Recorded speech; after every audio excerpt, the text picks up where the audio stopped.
Start करते हैं class 12 chapter second inverse trigonometric function का लेक्चर 7। इस वीडियो में हम कवर करेंगे क्वेश्चन 9 और क्वेश्चन 10। तो जो क्वेश्चन 9 है वो है कोस इनवर्स -1/√2 हमें दे रखा हुआ है। तो हमें फर्स्टली इसे क्या करना होता है, लेट करना होता है। तो हम क्या करेंगे, लेट करेंगे कोस इनवर्स -1/√2 इक्वल y। मैंने y के इक्वल लेट कर लिया है। तो ये इन्वर्स में है तो ये क्या होगा, -1/2 इक्वल cos y। क्या हो जाएगा, cos y।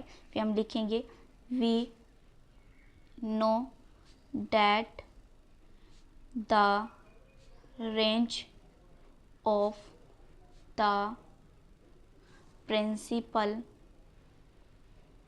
value branch of cos inverse is. जो cos इनवर्स की रेंज होती है वो 0 से पाई होती है cos इनवर्स की, ठीक है, रेंज जो होती है। फिर एज इट इज लिखेंगे।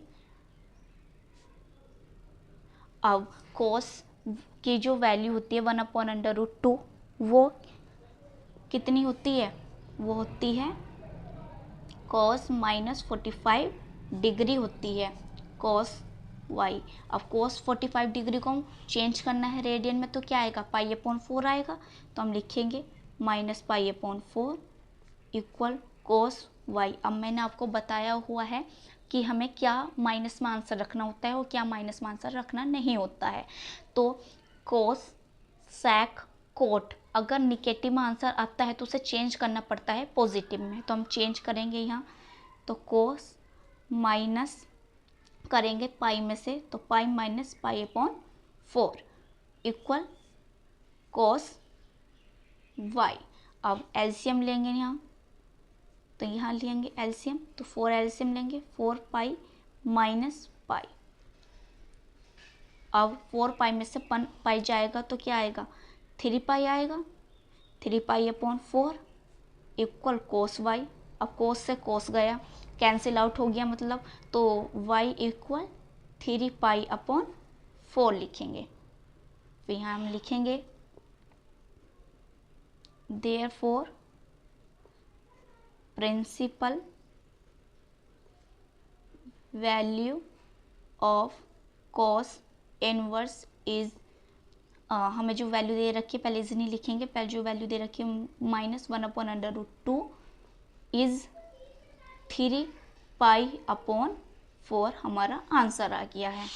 ये सॉल्यूशन है 9 का। अब ये लाइन जो लिखनी है, लाइन एक सॉल्यूशन है लिखने के लिए जो स्टेप मार्किंग होती है। तो आप इसकी जब प्रैक्टिस करेंगे तो लाइन ये खुद ब खुद लर्न हो जाएंगी। तो क्वेश्चन है अब 10 करेंगे सॉल्व, कोसेक इनवर्स -√2। तो जो 10 क्वेश्चन है वो है कोसेक -√2 है, ठीक है। अब इसे हमें लेट करना है।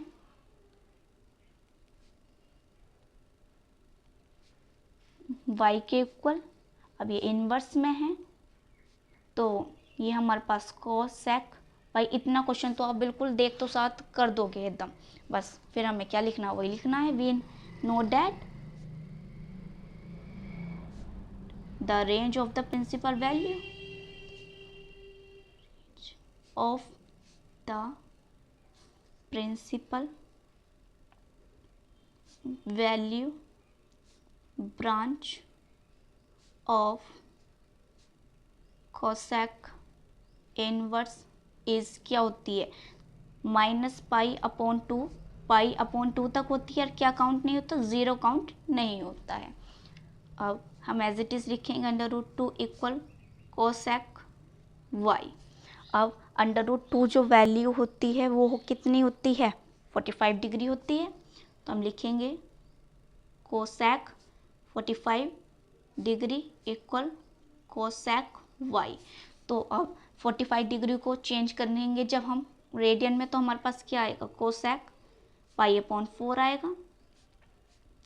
अब कोसेक से कोसेक कैंसिल आउट हो गया तो क्या आएगा, -π/4 इक्वल वाई। तो y के इक्वल आया -π/4। क्या आया? -π/4 आ गया। मैंने बस इसे इधर लिख दिया है, फिर लिखेंगे हम देयरफॉर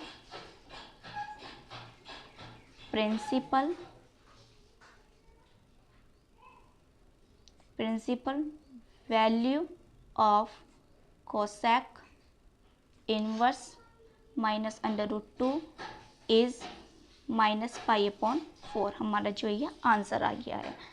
ठीक है, ये 10 का सॉल्यूशन है। अगर वीडियो अच्छी लगी तो वीडियो को लाइक करें, शेयर करें और सब्सक्राइब करें।